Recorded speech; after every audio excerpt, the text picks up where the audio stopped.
Googly entertainment.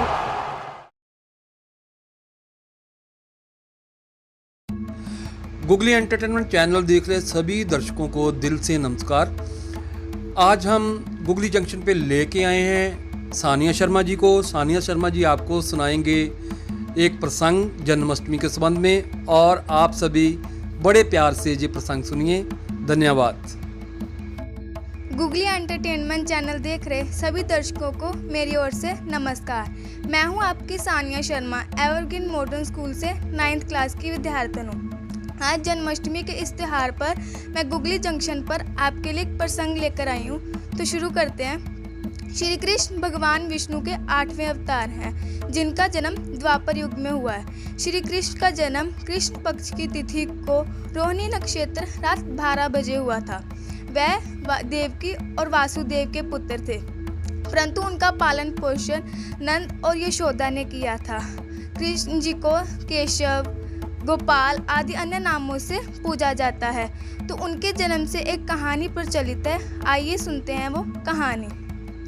Yayati वंश के राजा उग्रसेन के बड़े पुत्र थे कंस। कंस इतने क्रूर थे कि उन्होंने अपने पिता को सिंहासन से उतारकर कारागार में बंद कर दिया और खुद को राजा घोषित कर दिया। कंस की एक चचेरी बहन थी, जिनका नाम था देवकी। देवकी का विवाह वादव वंश के वासुदेव से तय किया गया। जिस दिन देवकी और वासुदेव की शादी थी, वह खुद सारथी बनकर उन्हें उनके ससुराल छोड़ने गए। परंतु अचानक तब एक आकाशवाणी हुई, जिसमें कंस को एक चेतावनी दी गई कि उसकी मृत्यु अब नजदीकी है। ये सुनकर कंस की खुशी क्षण भर में क्रोध में बदल गई। उसे चेतावनी दी गई थी कि वासुदेव और देवकी की 8वीं संतान उसका वध करेगी। ये सुनकर उसने देवकी की ओर शस्त्र बढ़ाया, परंतु वासुदेव जी ने रोक लिया और उसे समझाया कि उन्हें देवकी से नहीं बल्कि उनकी 8वीं संतान से हानि है। और वासुदेव जी ने कंस से वादा किया कि वह अपनी 8वीं संतान को खुद ही उनके हवाले कर देंगे। कंस ने वासुदेव जी की बात मान ली और उन्हें कारागार में बंद कर दिया।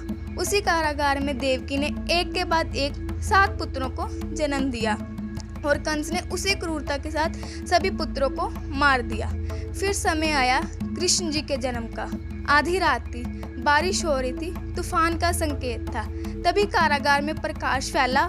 वासुदेव और देवकी के सामने भगवान विष्णु प्रकट हुए और उन्होंने वासुदेव से कहा कि वह देवकी की कोख से जन्म लेंगे और वह उन्हें गोकुल में बसे नंद के यहाँ छोड़ आए और उनके यहाँ जन्मी पुत्री को अपने साथ ले आए और कंस के हवाले कर दें। कृष्ण जी ने देवकी और वासुदेव की 8वीं संतान के रूप में जन्म लिया। वासुदेव जी ने शिशु को टोकरी में डाला और तभी एक चमत्कार हुआ। वासुदेव जी के हाथ की बेड़ियां उतर गई, कारागार के दरवाजे भी खुल गए, पहरा दे रहे पहरेदार भी सो गए। इतनी बारिश में गोकुल का रास्ता पार करना कठिन था, लेकिन उस बारिश में कृष्ण जी की रक्षा शेषनाग ने की थी। तब यमुना नदी का पानी वासुदेव जी के मस्तक तक पहुंच चुका था, लेकिन जब ही यमुना नदी ने नन्हे कृष्ण के चरण स्पर्श किए तो पानी का स्तर कम हो गया। जैसे तैसे वासुदेव जी ने सारी कठिनाइयां पार करके नंद के यहाँ पहुंचे। उन्होंने कृष्ण जी को यशोदा के पास रखा और वहां से पुत्री को ले आए। और जब ही कंस को पता चला कि देवकी की 8वीं संतान ने जन्म लिया है, वह उसे मारने के लिए पहुंचा। और जब ही वह उसे मारने लगा था, उस पुत्री ने एक शक्ति का रूप धारण कर लिया और उसे चेतावनी दी कि तुझे मारने वाला तो जन्म ले चुका है और उसे गोकुल पहुंचा दिया गया है। अब तेरी मृत्यु नजदीकी है। ये सुनकर कंस चिंतित हो गया और उसने एक के बाद एक कई असुर भेजे कृष्ण को मारने के लिए, परंतु वो सभी असुर असफल रहे। अब हमें ये इस बात का संकेत देती है कि पाप पर पुण्य की विजय की शुरुआत हो चुकी है। ये तो हुआ कान्हा जी का प्रसंग जो आप सभी ने सुना, और अब मैं जा रही हूँ अपने कान्हा जी को भोग लगाने। तो चलिए चलते हैं। हे कृष्ण, तुम पर क्या लिखूं, कितना लिखूं? रहोगे तुम फिर भी अपरिभाषित, चाहे जितना लिखूं। प्रेम का सागर लिखूं या चेतना का चिंतक लिखूं? प्रीति का गागर लिखूं या आत्मा का मंथन लिखूं? रहोगे तुम फिर भी अपरिभाषित, चाहे जितना लिखूं।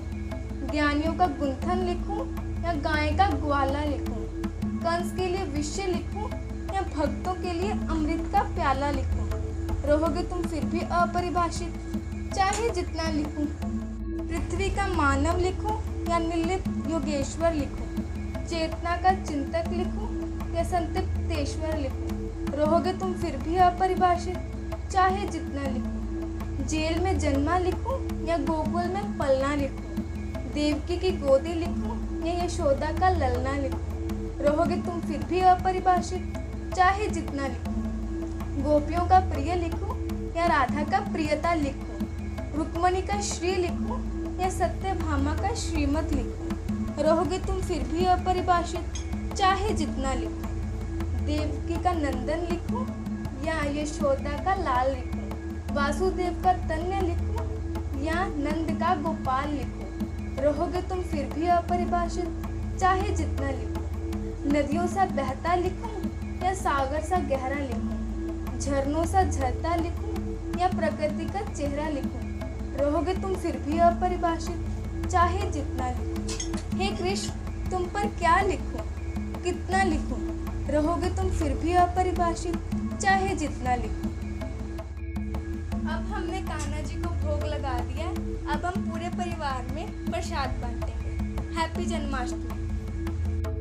आज जन्माष्टमी है। आप सभी को मेरी ओर से जन्माष्टमी की हार्दिक शुभकामनाएं। आपको ये प्रसंग कैसा लगा, ये मुझे लाइक, शेयर और कमेंट करके ज़रूर बताएं। धन्यवाद।